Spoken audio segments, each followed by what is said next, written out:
Oswald's Russian wife, Marina, hears the news with her friend, Ruth Paine. I lit a candle, and Marina asked, was that a way of praying? And I said, yes, it was. And then we just sat, the rest of the nation, and watched until we heard that he definitely had died. And Marina said, that's such a tragedy. The children will have to grow up without a father. And we just sat there in our grief. Oswald's time in the Soviet Union and his Soviet wife, Marina, raise alarms about a possible Soviet conspiracy.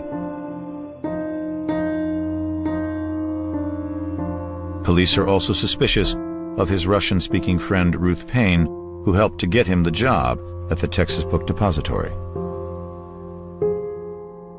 6 police officers arrived at the door and said that they had Lee Oswald in custody for shooting an officer.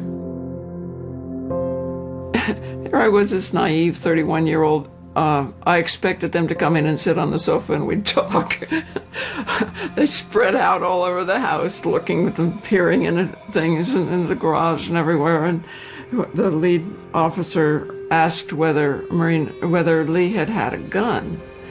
And I, not knowing, said no, but translated to Marina, who said yes, he did.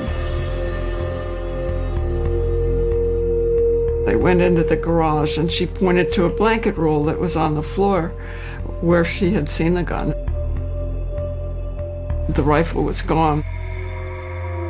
That was my worst moment, because it was then I realized that Lee probably was the shooter and that he had come out to get the gun that night before. It was like a closure for me to have his life finished.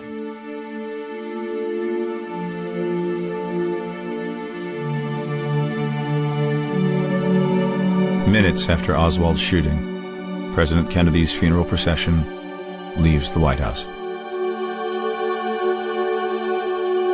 The impact of what happened in Dallas brought kings and presidents from around the world to Washington.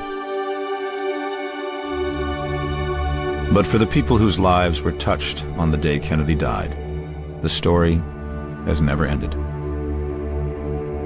was a long time ago, but it's still very fresh for me and very painful still.